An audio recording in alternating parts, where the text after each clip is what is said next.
মঞ্চে উপস্থিত রয়েছেন পশ্চিম মিদনাপুর জেলার নেতৃত্ব, উপস্থিত রয়েছেন রাজ্য নেতৃত্ব, উপস্থিত রয়েছেন আমার কর্মী সমর্থক মা বোনেরা যারা আজকে আমাদের এই সমাবেশে এসেছে।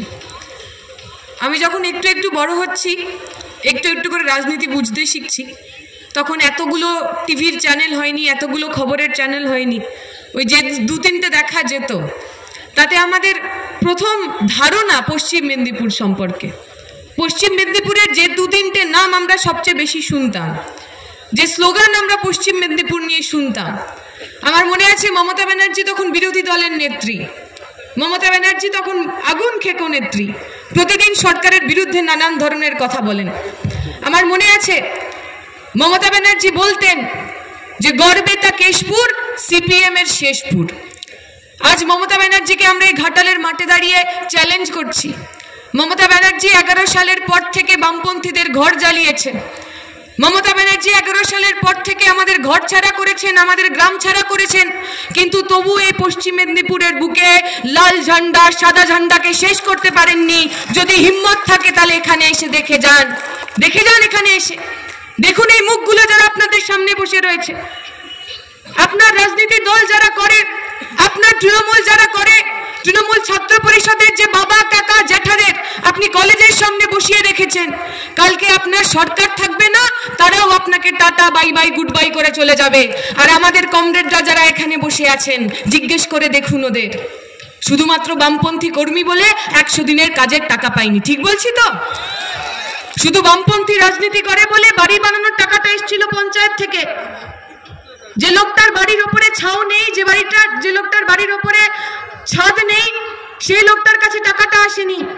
শুধু বামপন্থী রাজনীতি করে বলে চাকরি পায়নি ছেলেটা, শুধু বামপন্থী রাজনীতি করে বলে গ্রাজুয়েশন কমপ্লিট করতে পারেনি, কলেজের সেকেন্ড ইয়ারে পড়াশোনা ছেড়ে দিতে হয়েছে। আজকে আমরা যারা এখানে এসেছি, আজকে যারা আমরা এখানে দাঁড়িয়ে আছি, আমরা 11 সালের পর থেকে মার খেয়েছি। 11 সালের পর থেকে অন্যায় অত্যাচার সব মুখ বুঝে সহ্য করেছি, কারণ আমরা জানি আমরা যে রাজনীতি করি, সেই রাজনীতি করলে মার খাওয়া যায়, মরে যাওয়া যায়, তবু ঝান্ডার সঙ্গে গদ্দারি করা যায় না, ঝান্ডার সঙ্গে বেবফাই করা যায় না, আমাদের মেরুদণ্ড বিক্রি হয় না। ওরা চেষ্টা করেছে, লোভ দেখিয়েছে, পদের লোভ, বলেছে ব্লক সভাপতি বানিয়ে দেব, বলেছে পঞ্চায়েতে অমুক জিনিস বানিয়ে দেব, বলেছে তোর পকেটে যাতে প্রতিদিন 500 600 700 800 টাকা করে ঢোকে তার ব্যবস্থা করে দেব। আমাদের লাল ঝান্ডা সাদা ঝান্ডা বামপন্থী রাজনীতি করা ছেলেমেয়েরা চোখে চোখ রেখে বলেছে আমরা সুদীপ্ত গুপ্তর রাজনীতি করি, আমরা সৈফুদ্দিন মোল্লার রাজনীতি করি, আমরা টাকাতে বিক্রি হই না, টাকাতে আমাদের মেরুদণ্ড বিক্রি হয় না। ওই তৃণমূলের চোর ডাকাতের কাছে গিয়ে সব কথা বলে। আমরা যারা বামপন্থী রাজনীতি করি আমরা গর্ব করে বলছি, এই আমরা যখন আসছিলাম মিছিল করে, প্রাক্তনীদের মিছিল হচ্ছিল, ছোট বাচ্চারা, কম বয়সী ছেলেমেয়েরা যারা এসএফআই করে তারা পিছনে, সামনে আমাদের অভিভাবকেরা, আমাদের গুরুজনেরা যারা এক সময় এসএফআই করতেন, 70 বছর বয়স 75 বছর বয়স, আমাদের সাথে মিছিলে হাঁটছেন, স্লোগানে গলা মেলাচ্ছেন। একটু যখন স্লোগানের আওয়াজ ধিমে হয়ে গেছে, তিনি স্লোগান দেওয়া শুরু করেছেন, বলছেন তোমাদের গলায় অত আওয়াজ নেই, আমরা যখন রাজনীতি করতাম আমাদের তো মাইক ছিল না, আমরা খালি গলায় স্লোগান দিতাম, দেখো আমার গলায় কত আওয়াজ। যে প্রাক্তনীরা আমাদের সঙ্গে হাঁটছিলেন, আমি জিজ্ঞেস করছিলাম তারা কে কি করেন। কেউ বলছে আমি স্কুলে পড়াই, কেউ বলছে আমি কলেজে পড়াই, কেউ বলছে আমি স্কুলে পড়াতাম, রিটায়ার করেছি ক বছর হলো। আমাদের প্রাক্তনী এসএফআই করা প্রাক্তনীদের যদি আপনি খোঁজেন, দেখবেন এই রকম লোক পাবেন, কেউ ডাক্তার, কেউ ইঞ্জিনিয়ার, কেউ অফিসার, কেউ মাস্টার মশাই। আর এই তৃণমূল ছাত্র পরিষদ যদি এমন একটা মিছিল করত, ওদের প্রাক্তনীদের নিয়ে যদি মিছিল করা হতো, আর ওদের যদি জিজ্ঞেস করা হতো দাদা আপনি কি করেন, বলবে এই তো কদিন আগে জেল খেটে বেরিয়ে এলাম, তিহার জেল থেকে বেরিয়ে এলাম, কলকাতার জেল থেকে বেরিয়ে এলাম। ওদের জিজ্ঞেস করবেন দাদা কি করেন আপনি, আপনার এই চোখের এক পাশটা কালো লাগছে কেন, বলছে কি করব বলুন, আমার গ্রামের লোকেদের কাছ থেকে টাকা নিয়েছিলাম 1 লাখ 2 লাখ 3 লাখ টাকা, বলেছিলাম চাকরি পাইয়ে দেব, তারপরে পালিয়ে গেছিলাম, ভেবেছিলাম কেউ টিকিটটা পাবে না। আবার 2-3 বছর পর যখন ফিরে এসছি, ওই ল্যাম্পপোস্টে বেঁধে আমার কাছ থেকে মার মেরে সব টাকা ওরা নিয়ে নিয়েছে, তাই কালো নীল লাল হলুদ চারদিকে আমার দাগ পড়ে গেছে। ওদের আর আমাদের মধ্যে পার্থক্য এইটা। আমরা গর্ব করে বলি আমরা যে রাজনৈতিক দল করি, আমরা যে ছাত্র সংগঠন করি, আমরা অহল্যা রাঙ্গেকারদের বিশ্বাস করি। কে ছিলেন অহল্যা রাঙ্গেকার? অহল্যা রাঙ্গেকার পুনেতে জন্মেছে একটি মেয়ে, মারাঠি পরিবার, 20 বছর বয়স তখন মেয়ের। সারা দেশ জুড়ে তখন স্বাধীনতা আন্দোলন হচ্ছে। পুনের ফার্গুসন কলেজে সে পড়াশোনা করতে ঢুকেছে। পড়তে পড়তে বুঝতে পেরেছে আমাদের তো সত্যের পথে থাকতে হবে। ব্রিটিশের বিরুদ্ধে, এই যে ব্রিটিশ 200 বছর ধরে আমাদের মাথার উপর বসে রয়েছে, তার বিরুদ্ধে আন্দোলনে নামতে হবে। গান্ধীজির ডাকে স্বাধীনতা আন্দোলনে নেমেছে 20 বছরের মেয়ে। ব্রিটিশ সরকার তাকে জেলের মধ্যে পুড়েছে, কিন্তু বামপন্থী রক্ত তো, রণদীপের পরিবারের মেয়ে, তার রক্তে রক্তে ওই লাল ঝান্ডা, ওই বামপন্থার শ্লোক, ওই বামপন্থার স্তোত্র মিশে আছে। জেলের মধ্যে যখন তাকে পোড়া হয়েছে, জেলের যে বাকি মহিলা কয়েদিরা তাদের কাছে গেছে ওই অহল্যার অঙ্গীকার, তাদের সাথে কথা বলেছে স্বাধীনতা আন্দোলনে আমাদের আরো অংশগ্রহণ করতে হবে।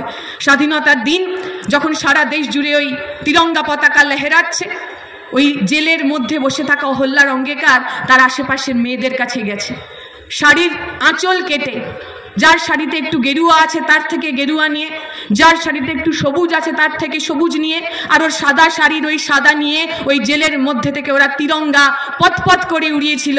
আমরা গর্ব করে বলি আমরা অহল্যার অঙ্গীকারের রাজনৈতিক দল করি। কোনো সাভারকাররা আমাদের দেশাত্মবোধ শেখাবে না, কোনো বিজেপি আমাদের দেশাত্মবোধ শেখাবে না। প্রতিদিন আমাদের ওরা বলে না আমরা যারা বামপন্থী রাজনীতি করি আমরা নাকি দেশকে ভালোবাসি না।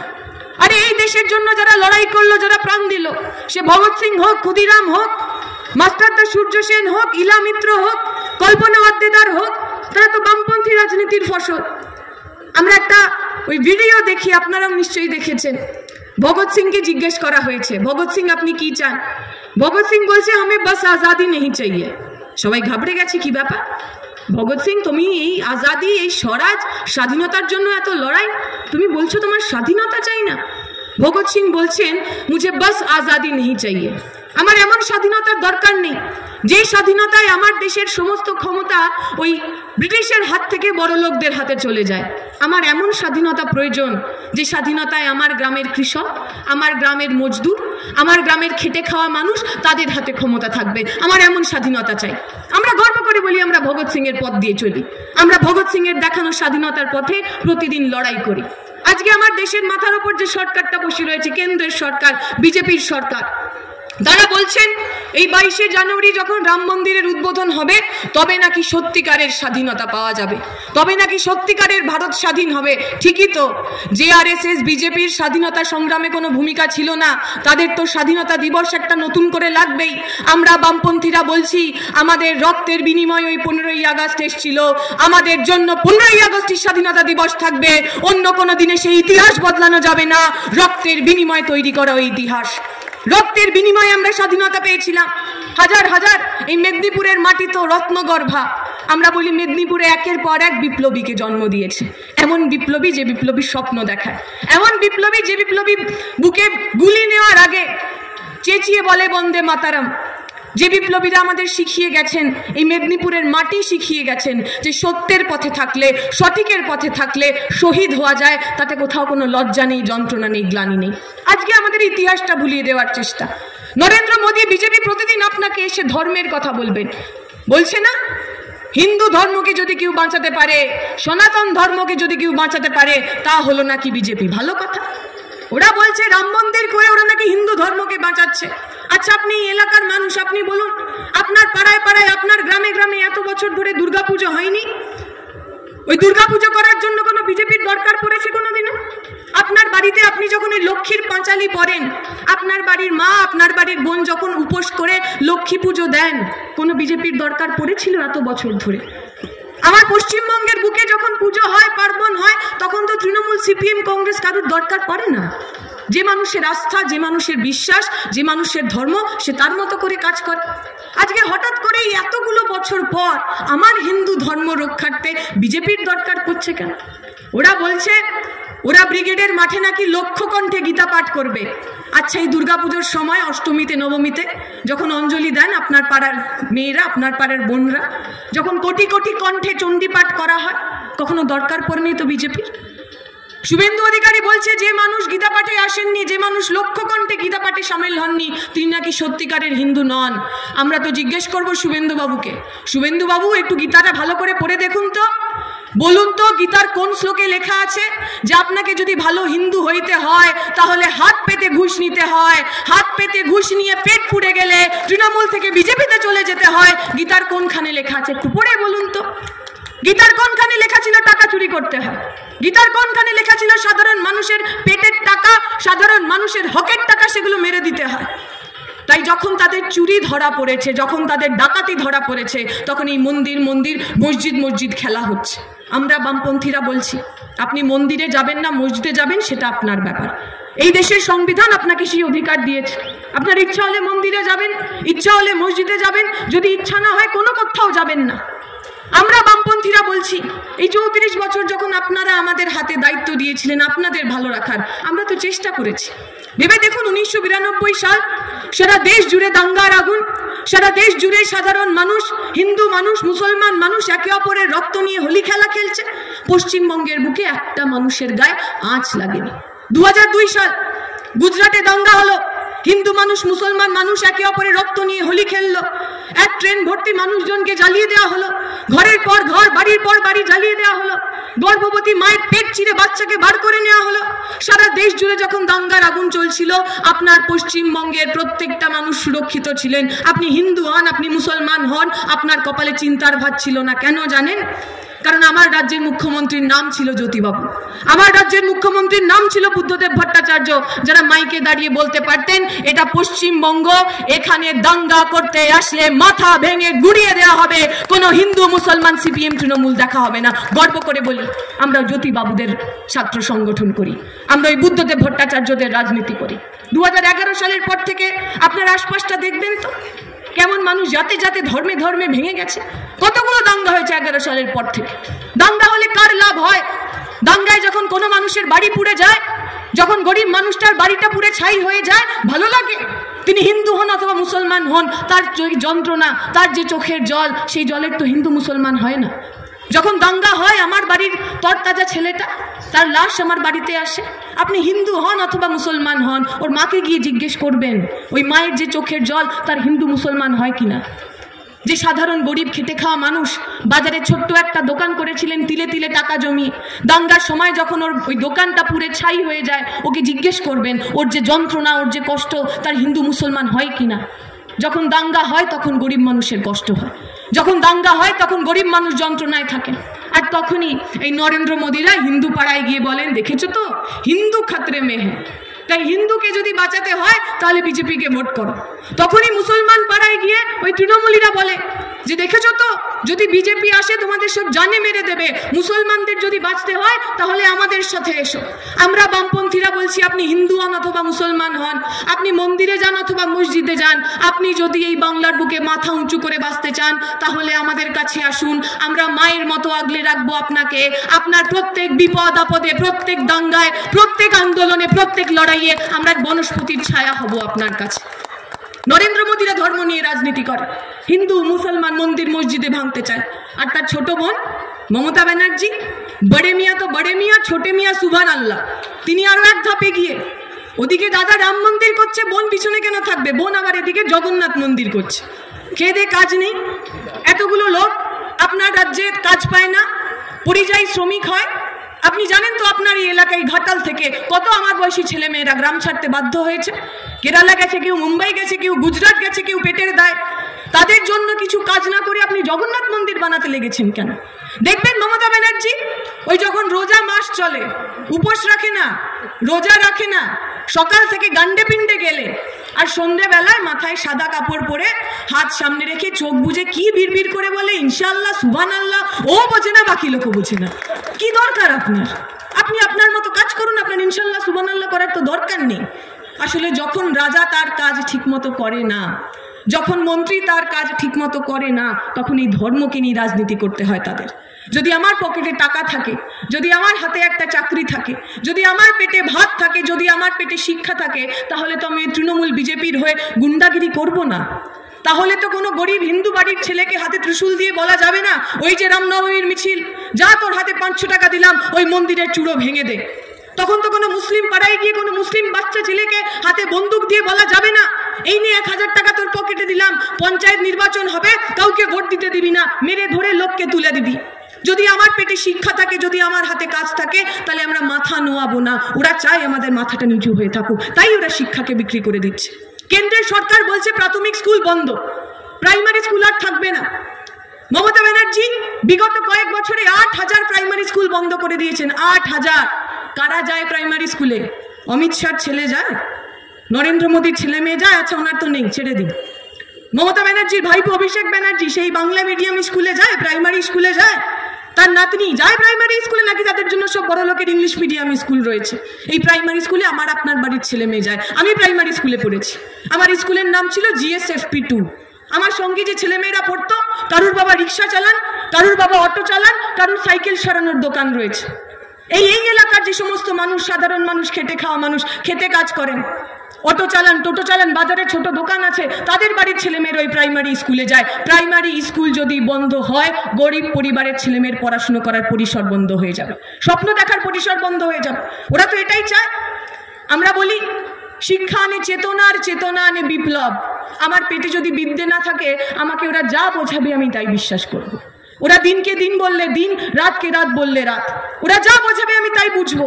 তাই ওরা চায় আমার প্রজন্ম, আমার পরিবারের ছেলেমেয়েরা পড়াশোনা না শিখুক। ওরা চায় আমাদের হাতে ওরাই অস্ত্র তুলে দেবে। আমি দেখেছি আমার প্রজন্মের ছেলেমেয়েরা, আমার বয়সী ছেলেমেয়েরা, আপনাদের ওই বাড়ির সামনে দেখবেন বড় বড় রাস্তায় সিভিক ভলেন্টিয়ার হয়ে দাঁড়িয়ে থাকে না, মাথায় টুপি পরে। ওই সিভিক ভলেন্টিয়ার হয়ে যে ছেলেটা দাঁড়িয়ে আছে, পশ্চিমবঙ্গের পুলিশ দপ্তরে 1 লাখ শূন্য পদ খালি পড়ে রয়েছে। 1 লাখ শূন্য পদ, স্থায়ী সরকারি চাকরি। মমতা ব্যানার্জি নিয়োগ করছেন না। মমতা ব্যানার্জি ওই শূন্য পদে নিয়োগ না করে তার 1/3 টাকায় ওই সিভিক ভলেন্টিয়ার বানিয়েছেন। ওদের কাজ কি? যখন ওরা ডিউটিতে রয়েছে, রাস্তায় রয়েছে, যদি একটা কোনো ট্রাক লরি ধাক্কা মেরে চলে যায়, যদি মরে যায় ওরা কিছু পাবে না সরকারের কাছ থেকে। ওদের মৃতদেহর কোনো মূল্য নেই। ওদের কাজ হলো দাঁড়িয়ে থাকা হাত পেতে। ট্রাক যাবে, লরি যাবে, তাদের কাছ থেকে টাকা তুলতে হবে। কত টাকা পায় একটা সিভিক ভলেন্টিয়ার? 3,000, 4,000, 5,000? আপনি সাধারণ মানুষ বুকে হাত দিয়ে বলুন তো, 3,000 টাকায় আপনার ঘর চলবে? বাড়িতে একটা বাচ্চা মেয়ে আছে, বাড়িতে বউ আছে, সংসার চলবে 3,000 টাকায়?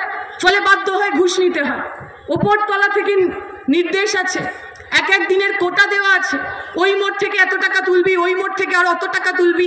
সেই টাকা ওপরে গেলে তাহলে 1,000, 2,000 মাসে একটু উপরি পাবে।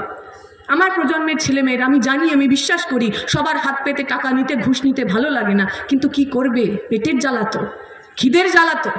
বাড়ির বুড়ো মা বাবা যখন বসে থাকে চোখে জল নিয়ে, মায়ের ওষুধের টাকা যখন ওর পকেটে থাকে না, তখন মনে হয় ঘুষ নেওয়াতেও কোনো অপরাধ নেই।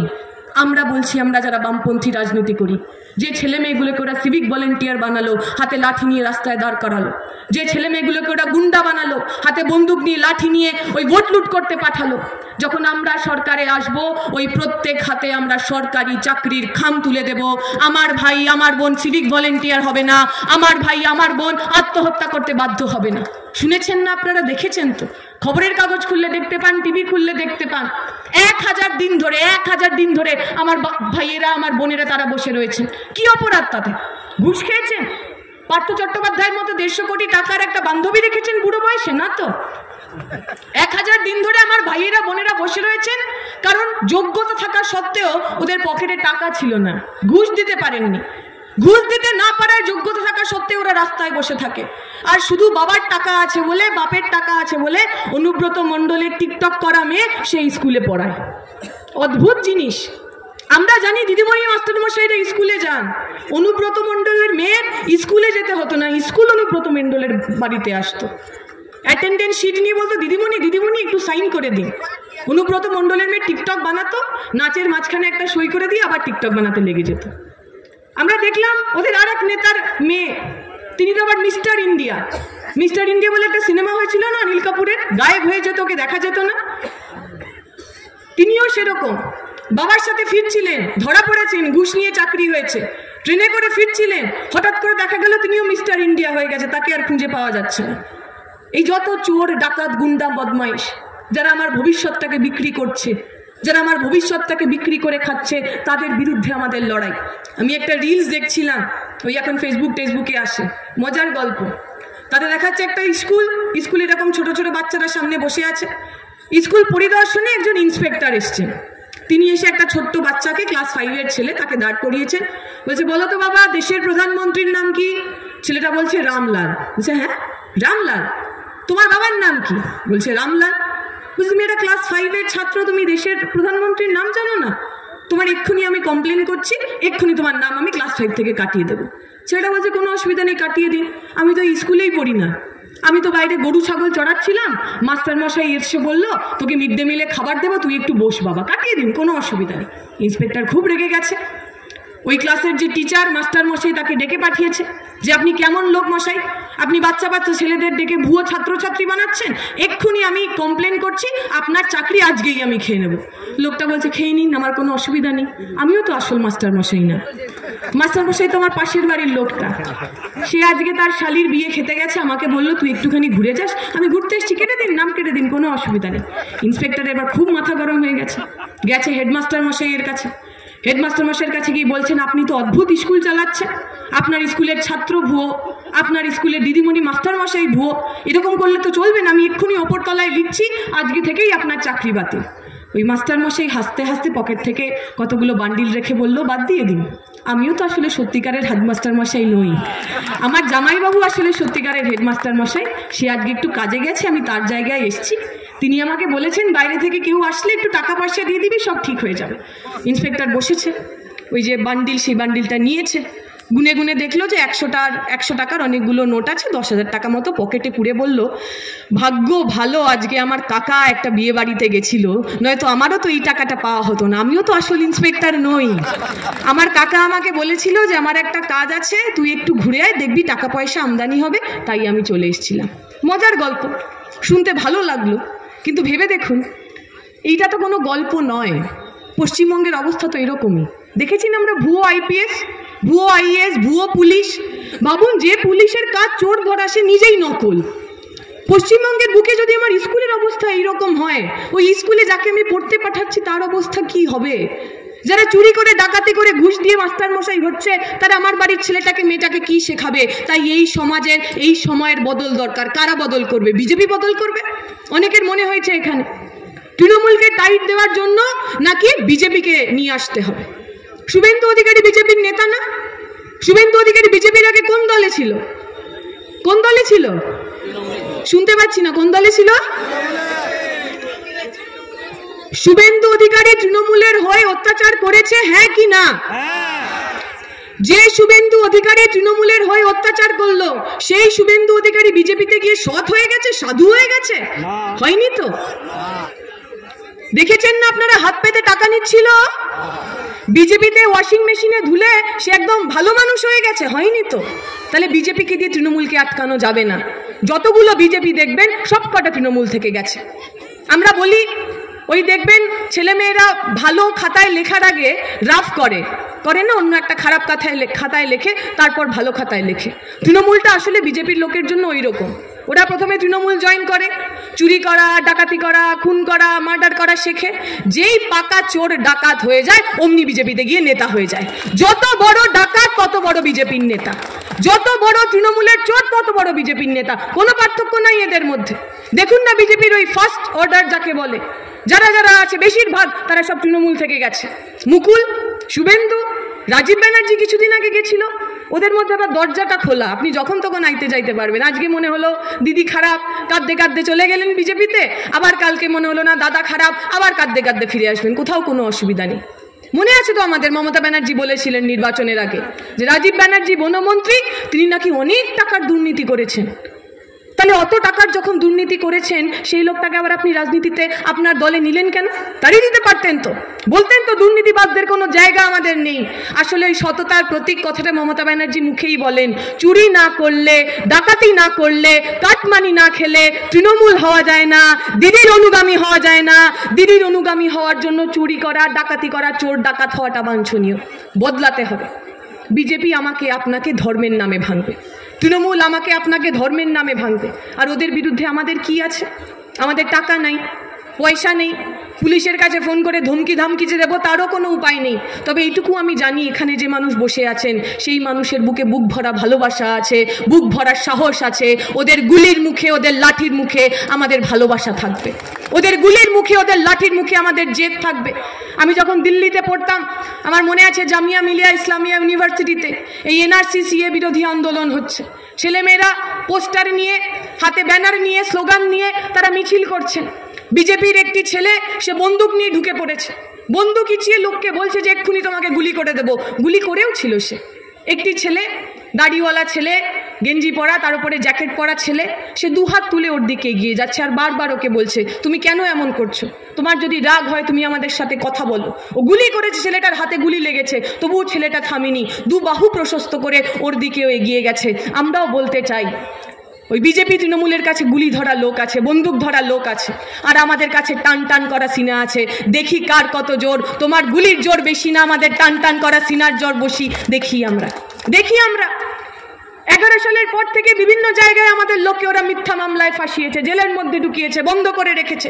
শেষ করতে পেরেছে নাকি আমাদের? জেল থেকে বেরিয়ে এসে আবার আমরা ওই স্বাধীনতা, গণতন্ত্র, সমাজতন্ত্রের কথা সোচ্চারে বলেছি। ঘর পুড়িয়ে দিয়েছে, ঘর জ্বালিয়ে দিয়েছে, শেষ করতে পারেনি তো। এই পশ্চিম মেদিনীপুরের লড়াইয়ের মাটি, আন্দোলনের মাটি।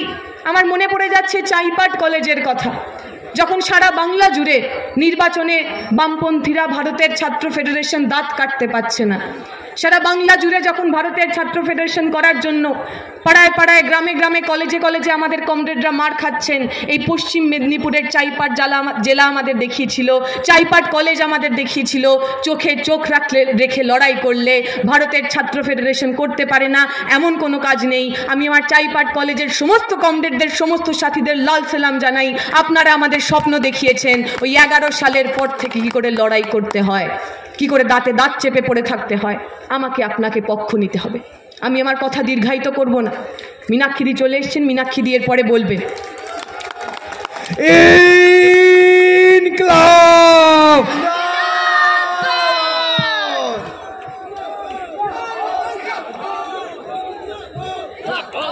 কিন্তু যে কথা বলে শেষ করার, আগামী 22 তারিখ আমাকে, আপনাকে, আমাদের সবাইকে আবার এই হিন্দু মুসলমান মন্দির মসজিদ নিয়ে ওরা মাতিয়ে রাখতে চাইবে।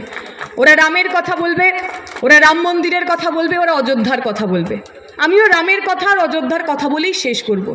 আপনাদের মনে থাকবে 2019 সাল সারা ভারত জুড়ে অখিল ভারতীয় কিষাণ সভা, কৃষক সভার নেতৃত্বে মিছিল হয়েছে। দিল্লিতে সেই মিছিল এসে পৌঁছেছে। তাতে একজন বৃদ্ধ মানুষ আসছেন, যার কাঁধে লাল ঝান্ডা, সেই লাল ঝান্ডার ওপর AIKS বড় বড় করে লেখা।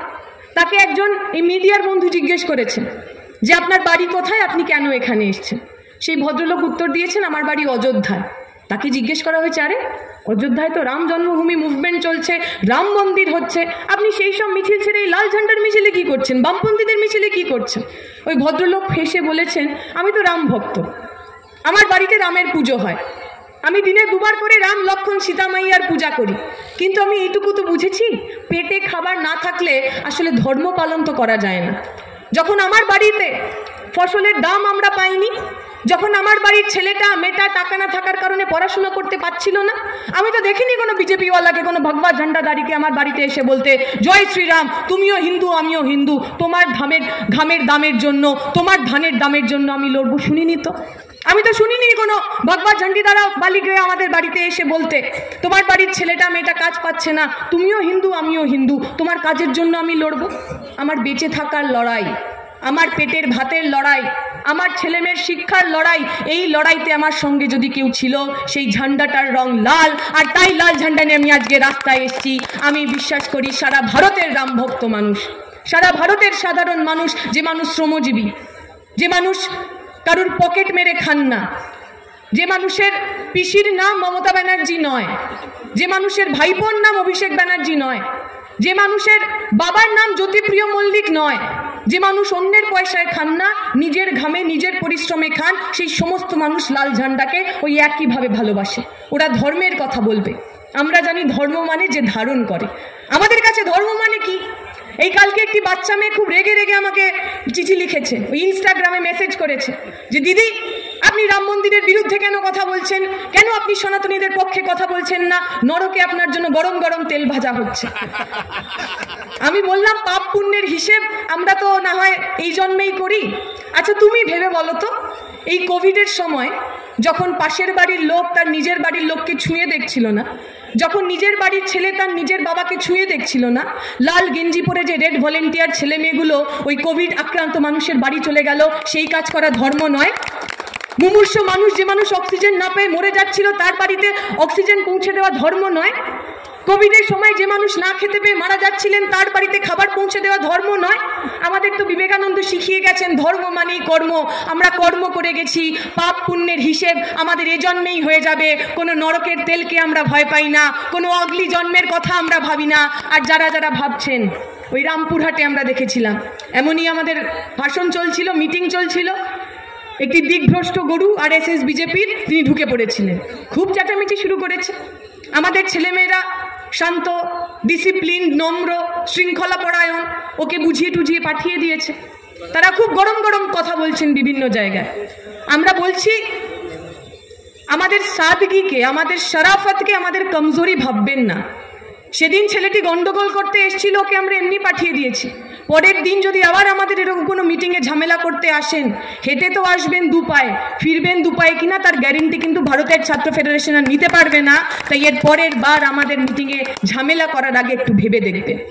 আমি আমার কথা দীর্ঘায়িত করব না, শেষ করব এই বলে, এই লড়াই বিজেপি তৃণমূলের বিরুদ্ধে।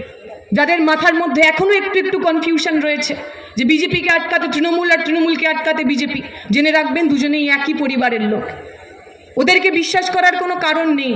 ওদের বিরুদ্ধে যারা লড়াই করতে পারে তারা আপনাদের সামনে বসে রয়েছে। ওদের বিরুদ্ধে যারা লড়াই করতে পারে তারা 50 দিন ধরে ওই কোচবিহার থেকে কলকাতা পর্যন্ত পায়ে হেঁটেছিল। ওদের বিরুদ্ধে যারা লড়াই করতে পারে তারা কিছুদিন আগে ব্রিগেড সমাবেশে ওই ব্রিগেড প্যারেড গ্রাউন্ড ভরিয়ে দিয়েছিল। আপনি পক্ষ নিন, আপনি কাদের সঙ্গে থাকবেন? চোরেদের সঙ্গে থাকবেন, ডাকাতদের সঙ্গে থাকবেন, দাঙ্গাবাজদের সঙ্গে থাকবেন না আমাদের সঙ্গে থাকবেন? ওরা মাঝে মাঝেই বলে তোমরা তো শূন্য, ব্রিগেড ভরেছে তো কি হয়েছে, তোমাদের ভোটের ঝুলি তো শূন্য থাকবে। আমরা বলছি ভোটের ঝুলি কি থাকবে কি না থাকবে সেসব দেখা যাবে, আগে আপনারা নিজের দলকে বাঁচান। যেভাবে চুরি ডাকাতি করছেন, কদিন পর তো সমস্ত দলটাই জেলে ঢুকে যাবে, আপনার দলও তখন শূন্য হয়ে যাবে। নিজের দলকে শূন্য হওয়া থেকে বাঁচান। আমরা মানুষের সঙ্গে আছি, মানুষ আমাদের কথা বুঝে নেবেন। এই কথা বলে আমার বক্তব্য শেষ করব। শুকরিয়া, ইনকলাব জিন্দাবাদ।